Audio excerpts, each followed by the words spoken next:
back. My name is Ariana, but you can call me Ari if you're new here. Welcome. Today we are going over the books that I have read from the beginning of the year until now. I am in the French Quarter right now on the Riverwalk, and I don't know, I wanted to take the ferry and do this wrap-up video outside because the weather is gorgeous, so I thought I would take advantage of that while it's still nice and not extremely hot and extremely humid.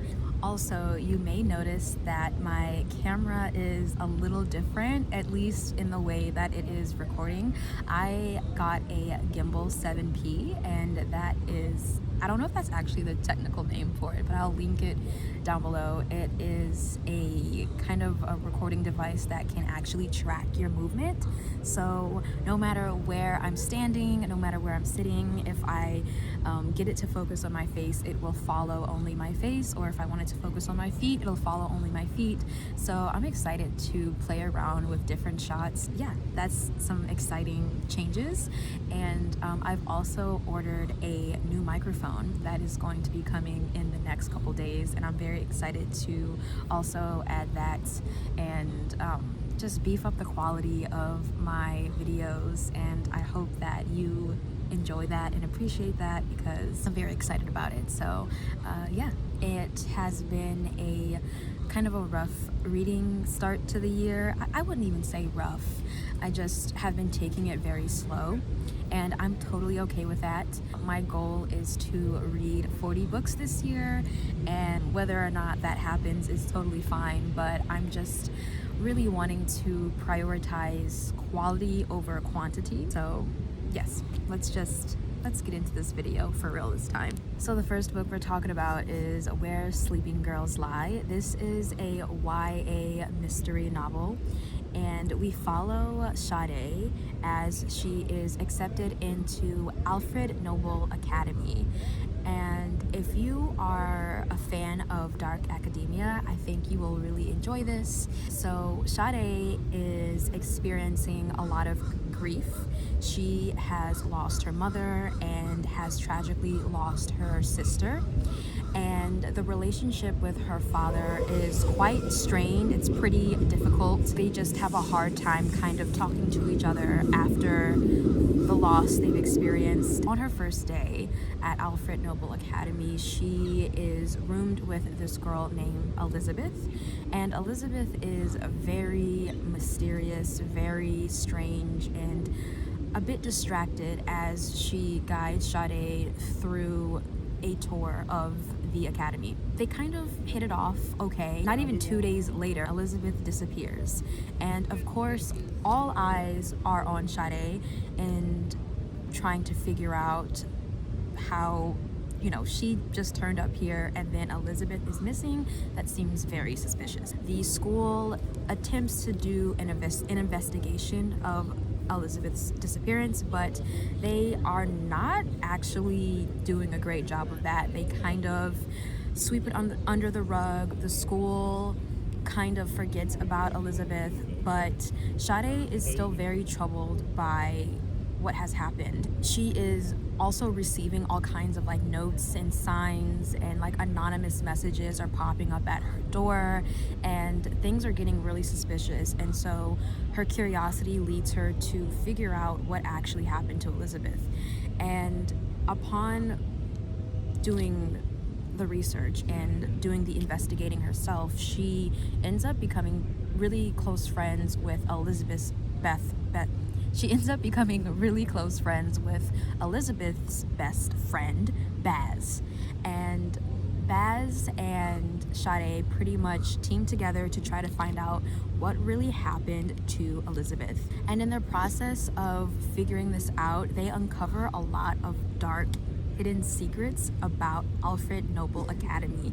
Things that the administration definitely does not want to come to light. This novel has a lot of heavy themes, a lot of dark themes, of course, but I think what the author does really well is offering some lightness with the darkness. There's several moments where Baz ends up with this, I think it's a hamster. The whole relationship between him and this hamster is so funny and a just nice relief from all of the darkness that is happening at the academy. I think the author did a really nice job of finding the balance. And yeah, I think YA mysteries are just a nice palate cleanser. They're so fast paced, they're easy to digest really quickly. So if you're looking for something that you can like just kind of get absorbed in, and if you really like that dark academia vibe, this is definitely a book that I would pick up. Okay, so the sun shifted a little bit, so I kind of shifted us a little bit to the left as we like slowly try to run away from the brightest point of the sun. The next one I want to talk to you about is The Return of Ellie Black. This is a mystery thriller novel, more so thriller. We follow Ellie Black, who disappeared suddenly 2 years ago, and then out of nowhere she pops back up in a woodsy area in Washington state. The detective that is working on her case, her name is Detective Calhoun, and Detective Calhoun has so many questions. Everyone has so many questions. Where did she come from? What happened to her? Are there others? How did you get here? But Ellie is not offering up any information. She pretty much says she wants nothing to do with the investigation anymore, and she doesn't want to tell anyone what actually happened to her. We come to learn that there are more girls involved. Ellie has a bigger plan than what everyone realizes. She has a master plan to save the other girls that were at the compound she was at when where she was taken. There is this twist at the end of the novel that either you love or you find maybe a little cheap. I didn't feel like I needed the twist in order to feel like this novel gave me what I needed out of it. This is a very girl power, women in leadership, women taking the reins and solving their own mysteries. It's fast paced, the writing is very relatable, and I really enjoyed it. I think that this is a great pick, so yeah. Okay, the next one I really want to talk about, I really enjoyed it, is called Rental House. If you're a fan, if you're a lit fic fan, like a modern lit fic fan, this is going to be for you. The style of this novel is what really made it something interesting. If you've ever seen the show White Lotus, the series, this book reminds me of White Lotus because we're following Nate and Carew. They're on 2 different vacations. The first vacation is one they take to Cape Cod, and Carew is a Chinese immigrant and Nate is from Appalachia. And so the novel is pretty much how this couple integrates their families and their family dynamics and how different cultural backgrounds can collide. When the couple first goes to Cape Cod, they invite their respective in-laws. When Carew invites her in-laws, the expectation for her is very strict, right? Her mom wants her to keep a neat and tidy home. She's very critical of Carew. She expects a lot of her.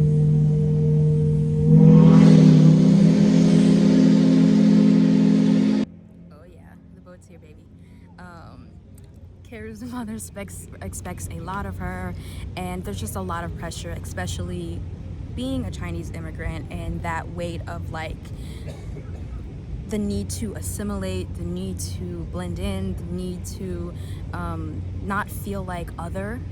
And when Nate's parents are visiting at Cape Cod, it is a very free-spirited, they're also quite conservative, and they have a lot of reservations as to why Nate wants to be with Carew, and they also have reservations about his path in life in general. They don't understand why Nate wants to be a scientist. Why doesn't he want to go into law school?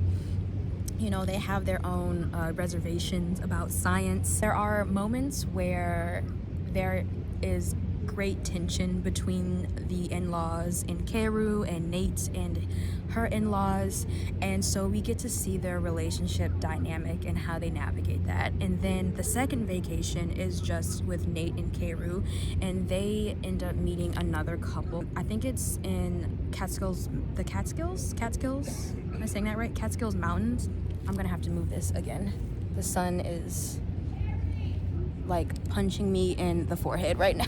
We're getting a whole 360 view, okay? So they go to the Catskills Mountains and they meet a couple there, and the couple is a lot more, I guess, adventurous than Nate and Keru notices, and she starts to kind of want to be like them, and Nate is pretty much comfortable being who they are, right? And so basically, this novel is just a modern day exploration of relationships and how integrated families work together to try to understand each other, or sometimes how they just never will understand certain things about each other, and that's just what it is. There were moments that were like quite humorous in a way that was extremely deadpan, and I love deadpan humor. I like dark humor, I like irony, and if you're a fan of any of those things, if you like lit fit, if you like the exploration of relationship dynamics in a modern day perspective, this is a great choice. And the last one that I am so excited to talk about, that I have already been talking about in a previous video and on my Instagram, is Milk, Blood, Heat. This is a collection of short stories, and the stories are so raw, so intimate, so powerful, and just absolutely beautiful. The stories pretty much mostly take place in Florida. So Florida is our backdrop for this story, all these stories. Florida is the backdrop, and so the author really does a great job of using the atmosphere in her sensory descriptions, like her detail and her pulling elements of the environment into her writing really makes you feel like you can feel what she's talking about. You can feel what these characters are experiencing. Stories feature things like questioning mortality, love and betrayal, familial loss, grief, how families who are struggling with grief communicate, and the tension between them. These stories feel like a slice of life. Each of them kind of zoom in on a very extraordinary moment that these characters are going through, and she really just immerses you in the stories. So I want to read a passage from one of the stories. Okay, so I had to make another shift, but I found the passage. It says, Ava stomps and snarls in the shallows. She's still wearing her low tops, her socks full of pond water squishing between her toes. She is Frankenstein's monster. She is a vampire queen. She is newly 13, hollowed out and filled back up with venom and dust cloud dreams. She throws her head back and howls at the sun, pretending it's a strange burning moon, and that there is no other world than this one where she and Kara are.